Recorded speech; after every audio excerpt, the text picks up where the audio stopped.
ನಮಸ್ತೆ ಸ್ನೇಹಿತರೆ, ಸಂಪಾದಕ ಯೂಟ್ಯೂಬ್ ಚಾನಲ್ಗೆ ಸ್ವಾಗತ. ಕುಮಾರಸ್ವಾಮಿಯವರು ಮುಸ್ಲಿಮರ ವಿರುದ್ಧ ಮತ್ತೊಮ್ಮೆ ಸಿಟ್ಟಿನ ಮಾತಾಡಿದ್ದಾರೆ. ಉಪಚುನಾವಣೆಗೆ ಸಜ್ಜಾಗ್ತಾ ಇರೋ ಚನ್ನಪಟ್ಟಣದಲ್ಲಿ ಸುದ್ದಿಗಾರರ ಜೊತೆ ಮಾತನಾಡ್ತಾ ಅವರು ಮುಸ್ಲಿಂ ಸಮುದಾಯಕ್ಕೆ ಮೀಸಲಾತಿ ಕೊಟ್ಟಿದ್ದೇ ನಾನಾಗಲಿ ದೇವೇಗೌಡರಾಗಲಿ ಎಂದಿಗೂ ಅವರ ಕೈ ಬಿಟ್ಟಿರಲಿಲ್ಲ. ಇಷ್ಟೆಲ್ಲ ಮಾಡಿದ ನಮ್ಮ ಬಗ್ಗೆ ಮುಸ್ಲಿಮರಿಗೆ ಕೃತಜ್ಞತೆ ಬೇಡವೇ ಎಂದು ಮುಸ್ಲಿಂ ಸಮುದಾಯದ ನಿಷ್ಠೆಯ ಬಗ್ಗೆಯೇ ಅನುಮಾನ ವ್ಯಕ್ತಪಡಿಸಿರುವುದು ಈಗ ಸಾಕಷ್ಟು ವಿವಾದಕ್ಕೆ ಕಾರಣವಾಗ್ತಿದೆ. ಕುಮಾರಸ್ವಾಮಿಯವರ ಮಾತುಗಳನ್ನು ಸೂಕ್ಷ್ಮವಾಗಿ ಗಮನಿಸಿದಾಗ ತಮ್ಮ ಪಕ್ಷಕ್ಕೆ ಮುಸ್ಲಿಮರು ಮತ ನೀಡುತ್ತಿಲ್ಲ, ಆ ಮೂಲಕ ನಮ್ಮ ಕುಟುಂಬಕ್ಕೆ ಕೃತಜ್ಞರಾಗಿಲ್ಲ ಎಂಬ ಗಟ್ಟಿಯಾದ ತೀರ್ಮಾನಕ್ಕೆ ಅವರು ಬಂದಂತೆ ಕಾಣುತ್ತೆ. ಕರ್ನಾಟಕದಲ್ಲಿ ಮುಸ್ಲಿಂ ಮೀಸಲಾತಿ ಜಾರಿಗೆ ಬಂದದ್ದು ಹೇಗೆ, ಅದರ ಹಿಂದೆ ಯಾರ್ಯಾರ ಶ್ರಮವಿದೆ ಅನ್ನೋದನ್ನು ನಂತರ ನೋಡೋಣ. ಆದರೆ ಸಂವಿಧಾನದ ಚೌಕಟ್ಟಿಗೆ ಒಳಪಟ್ಟ ಒಂದು ಸರ್ಕಾರವು ಪ್ರಜಾತಾಂತ್ರಿಕ ಮೌಲ್ಯಗಳಿಗೆ ಅನುಗುಣವಾಗಿ ಜಾರಿಗೊಳಿಸಿದ ಯೋಜನೆ ಅಥವಾ ಕಾರ್ಯಕ್ರಮಗಳನ್ನು ನೆಪವಾಗಿಟ್ಕೊಂಡು ಕೃತಜ್ಞತೆಯ ಹೆಸರಿನಲ್ಲಿ ಒಂದು ಇಡೀ ಸಮುದಾಯದಿಂದ ರಾಜಕೀಯ ಜೀತಗಾರಿಕೆಯನ್ನು ಬಯಸುವುದು ಎಷ್ಟು ಸರಿ? ಒಬ್ಬ ಕೇಂದ್ರ ಮಂತ್ರಿಯಾಗಿ, ಮಾಜಿ ಮುಖ್ಯಮಂತ್ರಿಯಾಗಿ ಕುಮಾರಸ್ವಾಮಿಯವರು ಬಹಿರಂಗವಾಗಿ ಹೀಗೆ ಮಾತನಾಡಿದ್ದು ಸಮಂಜಸವೇ? ಕೋಮುವಾದಿ ಸಿದ್ಧಾಂತದ ಬಿಜೆಪಿ ಜೊತೆಗೆ ಮರುಮೈತ್ರಿ ಮಾಡಿಕೊಂಡಾಗಲೇ ತಮ್ಮ ಪಕ್ಷದ ಜಾತ್ಯತೀತ ಸಿದ್ಧಾಂತಕ್ಕೆ ಕುಮಾರಸ್ವಾಮಿಯವರು ಮಸಿ ಬೆಳೆದಾಗಿದೆ. ಈಗ ಮುಸ್ಲಿಮರ ನಿಷ್ಠೆ ಮೇಲೆಯೇ ನೇರವಾಗಿ ಆರೋಪ ಮಾಡುವ ಮೂಲಕ ಮುಸ್ಲಿಂ ಸಮುದಾಯವನ್ನು ಡೆಮನೈಸ್ ಮಾಡುವ ಬಿಜೆಪಿಯ ವಿಭಜಕ ರಾಜಕಾರಣದಲ್ಲಿ ಅಧಿಕೃತವಾಗಿ ಭಾಗಿಯಾಗ್ತಿದ್ದಾರೆ. ಈ ಹಿಂದೆ RSS ಮತ್ತು ಸಂಘ ಪರಿವಾರದ ವಿರುದ್ಧ ತಾವು ಮಾಡಿದ್ದ ಆರೋಪಗಳಿಂದಾಗಿ ಅವುಗಳ ಕೆಂಗಣ್ಣಿಗೆ ಗುರಿಯಾಗಿದ್ದ ಕುಮಾರಸ್ವಾಮಿಯವರು ಈಗ ಇಂಥ ಮುಸ್ಲಿಂ ವಿರೋಧಿ ಹೇಳಿಕೆಗಳನ್ನು ನೀಡಿ ಆ ಸಂಘಟನೆಗಳನ್ನು ಪ್ಲೀಸ್ ಮಾಡಲು ಯತ್ನಿಸುತ್ತಿದ್ದಾರಾ? ನೋ ಡೌಟ್ ಕುಮಾರಸ್ವಾಮಿಯವರು ಯಾವ ಪ್ರಶ್ನೆಗಳಿಗೂ ಉತ್ತರಿಸುವ ಗೋಜಿಗೆ ಹೋಗಲ್ಲ. ಇನ್ಫ್ಯಾಕ್ಟ್ ನನ್ನ ಮಾತನ್ನು ತಿರುಚಲಾಗಿದೆ ಅಂತ ಯೂಟರ್ನ್ ನೋಡಿದರೂ ಅಚ್ಚರಿ ಇಲ್ಲ. ಅವರ ಇಂಥ ಯೂಟರ್ನ್ ನಡವಳಿಕೆಗಳನ್ನು ನಾವು ಸಾಕಷ್ಟು ಗಮನಿಸಿದ್ದೀವಿ. ತೀರಾ ಇತ್ತೀಚೆಗೆ ಕೇಂದ್ರ ಉಕ್ಕು ಮಂತ್ರಿಯಾದ ಮೇಲೆ ವಿದೇಶಿ ಸೆಮಿಕಂಡಕ್ಟರ್ ಕಂಪನಿಗೆ ನೀಡಲಾಗುತ್ತಿದ್ದ ಸಬ್ಸಿಡಿ ಕುರಿತು ರೆಬಲ್ ಹೇಳಿಕೆ ನೀಡಿದ್ದ ಅವರು ಒಂದೇ ದಿನಕ್ಕೆ ತಾನು ಹಾಗೆ ಹೇಳಿಯೇ ಇಲ್ಲ ಅಂತ ಮಾತು ಬದಲಿಸಿದ್ದನ್ನು ನಾವು ಕಂಡಿದ್ದೇವೆ. ಅದೇನೇ ಇರಲಿ, ಕುಮಾರಸ್ವಾಮಿಯವರು ರಾಜಕೀಯ ಕಾರಣಕ್ಕೆ ಮುಸ್ಲಿಂ ಸಮುದಾಯವನ್ನು ಕೃತಜ್ಞತೆ ಇಲ್ಲದವರು ಎಂದು ಹೇಳಿರುವುದು ಮಾತ್ರ ವಿಪರ್ಯಾಸದ ಸಂಗತಿ. ಮುಸ್ಲಿಂ ಮೀಸಲಾತಿ ಜಾರಿಗೆ ನಾವೇ ಕಾರಣ ಎಂದು ದೇವೇಗೌಡರು ಮತ್ತು ಕುಮಾರಸ್ವಾಮಿಯವರು ಹೇಳಿಕೊಳ್ತಾರೆ. ರಾಜ್ಯದಲ್ಲಿ ಮುಸ್ಲಿಮರ ಮೀಸಲಾತಿ ಜಾರಿಗೂ ಮೊದಲು ಎಲ್ಲಿಯಾದರೂ ಒಮ್ಮೆಯಾದರೂ ಮುಸ್ಲಿಂ ಸಬಲೀಕರಣದ ಬಗ್ಗೆ ದೇವೇಗೌಡರು ಮಾತನಾಡಿದ್ದಾರೆಯೇ? ಮುಸ್ಲಿಮರ ಏಳಿಗೆಗೆ ಮೀಸಲಾತಿ ಅಗತ್ಯವಿದೆ ಎಂದು ವಾದಿಸಿದ್ದಾರೆಯೇ? ಮುಸ್ಲಿಮರ ಮೀಸಲಾತಿ ಬಿಟ್ಟು ಬಿಡಿ, ಒಟ್ಟಾರೆ ಸಾಮಾಜಿಕ ನ್ಯಾಯ ಅಥವಾ ಮೀಸಲಾತಿ ಪರವಾಗಿ ದೇವೇಗೌಡರಾಗಲಿ ಕುಮಾರಸ್ವಾಮಿಯವರಾಗಲಿ ಎಂದಾದರೂ ಮಾತನಾಡಿದ್ದಿದೆಯೇ? ಆಗಲೂ ಆ ಪಕ್ಷದಲ್ಲಿ ಸಾಮಾಜಿಕ ನ್ಯಾಯದ ಬಗ್ಗೆ ಮಾತನಾಡುತ್ತಿದ್ದವರು ಸಿದ್ದರಾಮಯ್ಯನವರೇ ಹೊರತು ದೇವೇಗೌಡರಲ್ಲ. ಹೀಗಿರುವಾಗ ಮುಸ್ಲಿಂ ಮೀಸಲಾತಿಯ ಸೃಷ್ಟಿಕರ್ತರು ತಾವೇ ಎಂದು ಅವರು ಕ್ಲೇಮ್ ಮಾಡಿಕೊಳ್ಳುತ್ತಿರುವುದು ಎಷ್ಟು ಸರಿ? ಹಾಗೆ ನೋಡಿದರೆ ದೇವೇಗೌಡರು ಕೊಟ್ಟದ್ದು ಎಂದು ಹೇಳಲಾಗುತ್ತಿರುವ ಮುಸ್ಲಿಂ ಮೀಸಲಾತಿಗೆ ಅಡಿಪಾಯ ಹಾಕಿದ್ದೇ ಕಾಂಗ್ರೆಸ್ ಪಕ್ಷ. 1994ರಲ್ಲಿ CM ಆಗಿದ್ದ ವೀರಪ್ಪ ಮೊಯ್ಲಿಯವರ ಕೊಡುಗೆ ಅದು. ಚಿನ್ನಪ್ಪ ರೆಡ್ಡಿ ಆಯೋಗದ ವರದಿಯ ಶಿಫಾರಸಿನ ಅನ್ವಯ ಮುಸ್ಲಿಮರು, ಬೌದ್ಧರು ಮತ್ತು ಕ್ರಿಶ್ಚಿಯನ್ ಧರ್ಮಕ್ಕೆ ಮತಾಂತರಗೊಂಡ ದಲಿತರನ್ನು ಪ್ರವರ್ಗ 2 ಎಂದು ಗುರುತಿಸಿದ್ದ ಮೊಯ್ಲಿಯವರ ಸರ್ಕಾರ ಆ ಸಮುದಾಯಗಳಿಗೆ 6% ಮೀಸಲಾತಿ ನೀಡಿತ್ತು. ಆದರೆ ಮೊಯ್ಲಿಯವರು ಒಂದು ತಪ್ಪು ಮಾಡಿದರು. ಮಂಡಲ್ ತೀರ್ಪು ಎಂದೇ ಜನಪ್ರಿಯವಾಗಿರುವ ಇಂದಿರಾ ಸಹಾನಿ ಪ್ರಕರಣದಲ್ಲಿ ಸುಪ್ರೀಂ ಕೋರ್ಟ್ ಒಟ್ಟು ಮೀಸಲಾತಿ ಪ್ರಮಾಣ 50% ಮೀರಬಾರದು ಎಂದು ನೀಡಿದ್ದ ತೀರ್ಪನ್ನು ಅವರು ನಿರ್ಲಕ್ಷಿಸಿದರು. ಮೊಯ್ಲಿಯವರು ಮುಸ್ಲಿಂ ಮೀಸಲಾತಿಯನ್ನು 6%ಕ್ಕೇರಿಸದೆ 4%ಕ್ಕೆ ಮಿತಿಗೊಳಿಸಿದರೆ ಕಾಂಗ್ರೆಸ್ ಸರ್ಕಾರದ ಕಾಲದಲ್ಲಿಯೇ ಅದು ಜಾರಿಗೆ ಬಂದುಬಿಡ್ತಿತ್ತು. ಮೊಯ್ಲಿಯವರ ಮೀಸಲಾತಿ ಆದೇಶದ ಪ್ರಶ್ನೆ ಸುಪ್ರೀಂ ಕೋರ್ಟ್ ಎದುರು ಬಂದಾಗ ಅದು ಮುಸ್ಲಿಂ ಮೀಸಲಾತಿಯನ್ನು 50% ಮೀಸಲಾತಿ ವ್ಯಾಪ್ತಿಯೊಳಗೆ ನೀಡಬೇಕೆಂದು ಆದೇಶ ನೀಡಿತು. ಇದರಿಂದಾಗಿ ಹೊಸದಾಗಿ ಸೃಜಿಸಲಾಗಿದ್ದ ಮೀಸಲಾತಿಯನ್ನು ರೀಸ್ಟ್ರಕ್ಚರ್ ಮಾಡಬೇಕಾಯಿತು. ಈ ಪ್ರಕ್ರಿಯೆ ನಡೆಯುವ ವೇಳೆಯಲ್ಲಿ ವಿಧಾನಸಭೆಗೆ ಚುನಾವಣೆ ನಡೆಯಿತು. 1996ರಲ್ಲಿ ಜನತಾದಳ ಅಧಿಕಾರಕ್ಕೆ ಬಂದು ದೇವೇಗೌಡರು ಕರ್ನಾಟಕದ ಮುಖ್ಯಮಂತ್ರಿಯಾದರು.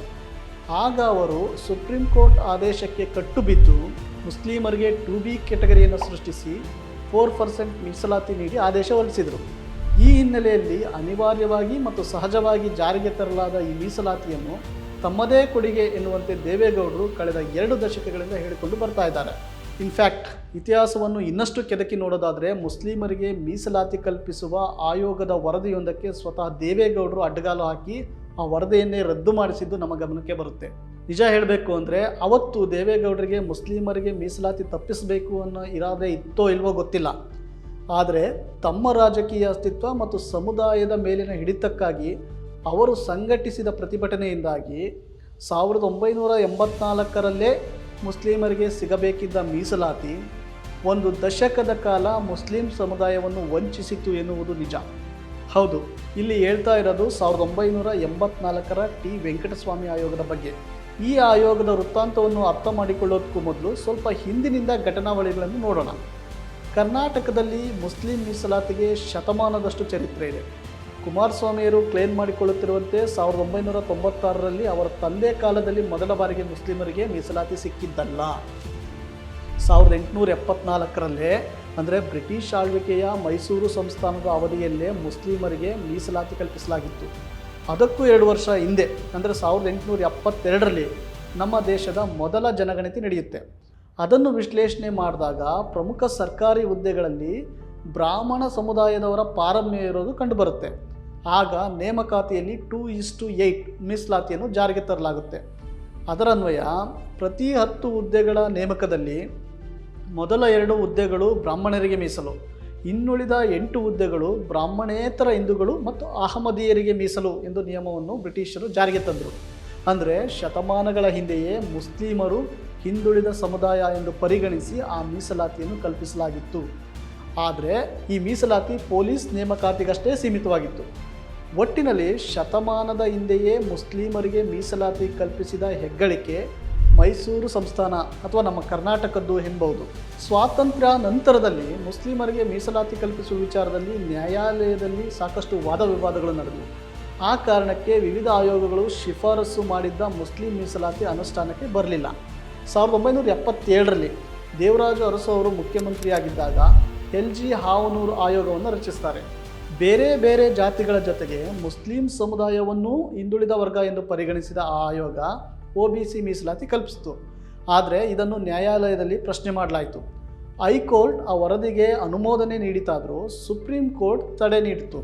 ಅಂತಿಮವಾಗಿ 1983ರಲ್ಲಿ ತೀರ್ಪು ಪ್ರಕಟಿಸಿದ ಸರ್ವೋಚ್ಚ ನ್ಯಾಯಾಲಯ ಹಿಂದುಳಿದ ವರ್ಗಗಳ ಕುರಿತು ಅಧ್ಯಯನ ಮಾಡಲು ಒಂದು ವಿಶೇಷ ಆಯೋಗ ರಚಿಸುವಂತೆ ಸರ್ಕಾರಕ್ಕೆ ನಿರ್ದೇಶನ ನೀಡಿತು.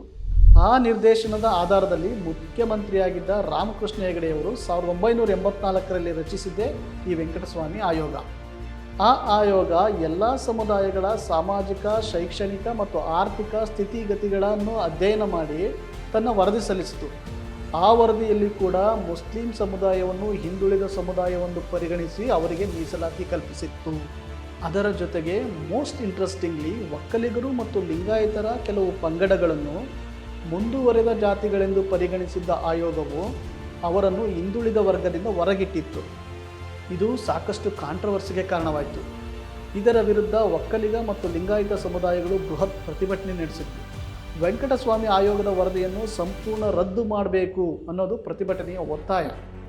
ಆ ಪ್ರತಿಭಟನೆಯಲ್ಲಿ ಒಕ್ಕಲಿಗ ಸಮುದಾಯದ ನಾಯಕತ್ವ ವಹಿಸಿದ್ದೇ ದೇವೇಗೌಡರು. ಇನ್ಫ್ಯಾಕ್ಟ್ ಸ್ವತಃ ದೇವೇಗೌಡರು ರಾಮಕೃಷ್ಣ ಹೆಗಡೆಯವರ ಸರ್ಕಾರದಲ್ಲಿ ಮಂತ್ರಿಯಾಗಿದ್ದರು. ತಮ್ಮ ಸಮುದಾಯದ ಹಿತಾಸಕ್ತಿಯನ್ನು ನೆಪವಾಗಿಟ್ಟುಕೊಂಡು ತಮ್ಮದೇ ಸರ್ಕಾರದ ವಿರುದ್ಧ ಪ್ರತಿಭಟನೆ ಸಂಘಟಿಸಿದರು. ಕೊನೆಗೆ ಹೆಗಡೆಯವರು ಇಡೀ ಆಯೋಗದ ವರದಿಯನ್ನೇ ರದ್ದು ಮಾಡಿದರು. ಆ ಮೂಲಕ ಮುಸ್ಲಿಮರಿಗೆ ಸಿಗಬೇಕಿದ್ದ ಮೀಸಲಾತಿಯೂ ರದ್ದಾಯಿತು. ಅದಾದ ನಂತರ 1994ರಲ್ಲಿ ವೀರಪ್ಪ ಮೊಯ್ಲಿಯವರು ಮತ್ತೆ ಅಲ್ಪಸಂಖ್ಯಾತ ಸಮುದಾಯಗಳಿಗೆ ಮೀಸಲಾತಿ ಕಲ್ಪಿಸುವ ಸಾಹಸಕ್ಕೆ ಕೈ ಹಾಕಿದರು. ಈಗಾಗಲೇ ವಿವರಿಸಿದಂತೆ 50% ಕ್ಯಾಪ್ ನಿಯಮದ ಕಾರಣಕ್ಕೆ ಅದು ಅನುಷ್ಠಾನಕ್ಕೆ ಬಂದದ್ದು 1996ರಲ್ಲಿ, ಅಂದರೆ ದೇವೇಗೌಡರು ಮುಖ್ಯಮಂತ್ರಿಯಾಗಿದ್ದಾಗ. ಇದು ಮುಸ್ಲಿಂ ಮೀಸಲಾತಿಯ ಅಸಲಿ ಇತಿಹಾಸ.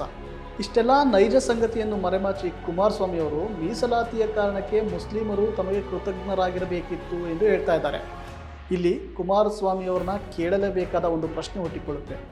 ಅವರು ಹೇಳಿಕೊಳ್ತಿರುವಂತೆ ಮುಸ್ಲಿಂ ಮೀಸಲಾತಿ ಅನ್ನೋದು ಅವರದೇ ಸಾಧನೆ ಅನ್ನೋದನ್ನು ನಾವು ಒಂದು ಕ್ಷಣ ಒಪ್ಪಿಕೊಳ್ಳೋದೇ ಆದರೂ ಆ ಮುಸ್ಲಿಂ ಮೀಸಲಾತಿಯ ವಿರುದ್ಧ ಹರಿಯಾಯ್ತಾ ಇರುವ BJP ಜೊತೆಗೆ ಅವರು ಯಾವ ನೆಲೆಗಟ್ಟಿನಲ್ಲಿ ಮೈತ್ರಿ ಮಾಡಿಕೊಂಡಿದ್ದಾರೆ? ಓಕೆ, ಪಕ್ಷದ ರಾಜಕೀಯ ಅಸ್ತಿತ್ವಕ್ಕಾಗಿ ಸಿದ್ಧಾಂತವನ್ನು ಬದಿಗಿರಿಸಿ ಮೈತ್ರಿ ಮಾಡಿಕೊಂಡಿದ್ದಾರೆ ಅಂತಲೇ ಭಾವಿಸೋಣ. ಹೀಗೆ ಮುಸ್ಲಿಂ ಮೀಸಲಾತಿಯನ್ನು ವಿರೋಧಿಸುತ್ತಿರುವ BJP ಜೊತೆ ಮೈತ್ರಿ ಮಾಡಿಕೊಂಡು ಅಧಿಕಾರ ಅನುಭವಿಸ್ತಿರುವ ಈ ಹಂತದಲ್ಲೂ ಅದೇ ಮೀಸಲಾತಿಯನ್ನು ನೆಪ ಮಾಡಿಕೊಂಡು ಮುಸ್ಲಿಮರು ತಮಗೆ ಕೃತಜ್ಞರಾಗಿರಬೇಕು ಅಂತ ಹೇಗೆ ನಿರೀಕ್ಷಣೆ ಮಾಡ್ತಾರೆ? ಓಕೆ, ಈಗ ಅವರ ಮಾತಿನ ಇನ್ನೊಂದು ಆಯಾಮವನ್ನು ನೋಡೋಣ. ಮುಸ್ಲಿಂ ಸಮುದಾಯ ತಮಗೆ ಕೃತಜ್ಞರಾಗಿಲ್ಲ ಅಂತ ಕುಮಾರಸ್ವಾಮಿಯವರು ಅಳೆಯುತ್ತಿರೋ ಮಾನದಂಡವಾದರೂ ಯಾವುದು? ಚುನಾವಣೆಯಲ್ಲಿ ಮುಸ್ಲಿಮರು ತಮಗೆ ಮತ ಆಗ್ತಾ ಇಲ್ಲ ಅನ್ನೋದನ್ನು ಬಿಟ್ಟು ಬೇರೆ ಯಾವ ಮಾನದಂಡವೂ ಇದ್ದಂತೆ ಕಾಣ್ತಾ ಇಲ್ಲ. ಇತ್ತೀಚಿನ ದಿನಗಳಲ್ಲಿ ಜಾತಿ ಧ್ರುವೀಕರಣದ ಹೊರತಾಗಿಯೂ JDS ಪಕ್ಷದ ಮತಗಳಿಕೆ ಗಣನೀಯ ಪ್ರಮಾಣದಲ್ಲಿ ಕುಸಿತಾ ಇರೋದೇ ಇದಕ್ಕೆ ಸಾಕ್ಷಿ. ಅಷ್ಟಲ್ಲದೆ ಕಳೆದ ಅಸೆಂಬ್ಲಿ ಚುನಾವಣೆಯಲ್ಲಿ ಅವರ ಮಗ ನಿಖಿಲ್ ಕುಮಾರಸ್ವಾಮಿಯವರು ರಾಮನಗರ ಕ್ಷೇತ್ರದಲ್ಲಿ ಸೋತದ್ದು ಕೂಡ ಕುಮಾರಸ್ವಾಮಿಯವರು ಈ ಅಭಿಪ್ರಾಯಕ್ಕೆ ಬರಲು ಕಾರಣವಿರಬಹುದು. ಯಾಕಂದರೆ ಅಲ್ಲಿ ಮುಸ್ಲಿಂ ಮತಗಳು ನಿರ್ಣಾಯಕ ಎನ್ನುವಷ್ಟಿವೆ.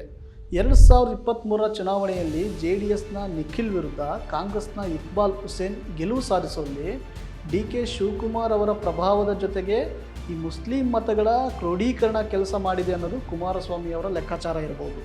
ಇಲ್ಲಿ ಇನ್ನೊಂದು ಸಾರ್ವತ್ರಿಕ ಆಯಾಮವನ್ನು ನಾವು ಪರಿಗಣಿಸಬೇಕಾಗುತ್ತೆ. ಕೇಂದ್ರದಲ್ಲಿ BJP ಅಧಿಕಾರಕ್ಕೆ ಬಂದ ನಂತರ ಮುಸ್ಲಿಂ ದ್ವೇಷ ಹೆಚ್ಚಾಗ್ತಾ ಇದೆ. ಆ ಸಮುದಾಯವನ್ನು ಮುಖ್ಯವಾಹಿನಿಯಿಂದ ಪ್ರತ್ಯೇಕವಾಗಿಸುವ ಪ್ರಯತ್ನಗಳು ಚುರುಕು ಪಡಿತಾ ಇವೆ. ಹಾಗಾಗಿ ರಾಜಕೀಯವಾಗಿ ಮುಸ್ಲಿಮರು ಕೂಡ ತಮ್ಮ ಮತಗಳು ಹರಿದು ಹಂಚಿ ಹೋಗದಂತೆ ಎಚ್ಚರಿಕೆ ವಹಿಸ್ತಾ ಇರೋದನ್ನು ನಾವು ಕಾಣಬಹುದು. ಮುಸ್ಲಿಮರು ಅಂತ ಮಾತ್ರವಲ್ಲ, ಯಾವುದೇ ಅಲ್ಪಸಂಖ್ಯಾತ ಸಮುದಾಯವಾದರೂ ತಾವು ಪೊಲಿಟಿಕಲಿ ಟಾರ್ಗೆಟ್ ಆಗ್ತಾ ಇದ್ದೀವಿ ಅಂತ ಅನಿಸಿದಾಗ ರಾಜಕೀಯವಾಗಿ ಹೀಗೆ ಸ್ಪಂದಿಸುವುದು ಅನಿವಾರ್ಯವಾಗುತ್ತೆ. ಬಹುಶಃ ಕುಮಾರಸ್ವಾಮಿಯವರು ಹಾಗೂ JDS ಪಕ್ಷ ಮುಸ್ಲಿಮರು ಈಗ ನಮ್ಮನ್ನು ಬಿಟ್ಟು ಹೋಗಿದ್ದಾರೆ ಎಂಬ ತೀರ್ಮಾನಕ್ಕೆ ಬರುವಲ್ಲಿ ಇದೂ ಕಾರಣವಿರಬಹುದು. ಕಾರಣ ಏನೇ ಇರಬಹುದು, ಒಂದು ಸಮುದಾಯ ತಮ್ಮಿಂದ ದೂರವಾಗ್ತಿದೆ ಎಂದು ಪ್ರಜಾತಂತ್ರ ಮೌಲ್ಯದ ಮೇಲೆ ರಚನೆಗೊಂಡ ಯಾವುದೇ ರಾಜಕೀಯ ಪಕ್ಷಕ್ಕೆ ಅನಿಸಿದರೆ ಆ ಸಮುದಾಯವನ್ನು ವಿಶ್ವಾಸಕ್ಕೆ ತೆಗೆದುಕೊಳ್ಳುವ ಯತ್ನದ ಮೂಲಕ ಆ ಸಮಸ್ಯೆಯನ್ನು ಹೋಗಲಾಡಿಸಿಕೊಳ್ಳಬೇಕೇ ವಿನ ತೀರಾ ಜಿದ್ದಿಗೆ ಬಿದ್ದಂತೆ ಸೇಡಿನ ರಾಜಕಾರಣಕ್ಕೆ ಮುಂದಾಗುವುದು ಇನ್ಕ್ಲೂಸಿವ್ ಪೊಲಿಟಿಕ್ಸ್ ಎನಿಸಿಕೊಳ್ಳೋದಿಲ್ಲ. BJP ಜೊತೆ ಮರುಮೈತ್ರಿ ಮಾಡಿಕೊಂಡ ಸಂದರ್ಭದಲ್ಲಿ ಅವರ ಪಕ್ಷದ ಜಾತ್ಯತೀತ ನಿಲುವಿನ ಪ್ರಶ್ನೆಗಳು ಮುನ್ನೆಲೆಗೆ ಬಂದಾಗ ನಾನು ಯಾವುದೋ ಒಂದು ಸಮುದಾಯವನ್ನು ನಂಬಿಕೊಂಡು ರಾಜಕಾರಣ ಮಾಡಲು ಬಂದಿಲ್ಲ ಎಂದು ಕುಮಾರಸ್ವಾಮಿಯವರು ಕಡ್ಡಿ ತುಂಡು ಮಾಡಿದಂತೆ ಹೇಳಿದ್ದ ಮಾತೆ ಅವರು ಯಾವ ದಿಕ್ಕಿನತ್ತ ಮುಖ ಮಾಡಿದ್ದಾರೆ ಎನ್ನುವುದಕ್ಕೆ ಸಾಕ್ಷಿಯಂತಿತ್ತು. ಆ ಮೈತ್ರಿ ಮಾಡಿಕೊಳ್ಳುವಾಗ ಅವರ ಪಕ್ಷದ ರಾಜ್ಯಾಧ್ಯಕ್ಷರಾಗಿದ್ದದ್ದು CM ಇಬ್ರಾಹಿಂ. ಅವರು ಕೂಡ ಒಬ್ಬ ಮುಸ್ಲಿಂ ಸಮುದಾಯದ ವ್ಯಕ್ತಿ. ಆ ಮೈತ್ರಿಗೆ ಅವರು ವಿರೋಧ ವ್ಯಕ್ತಪಡಿಸಿದರು.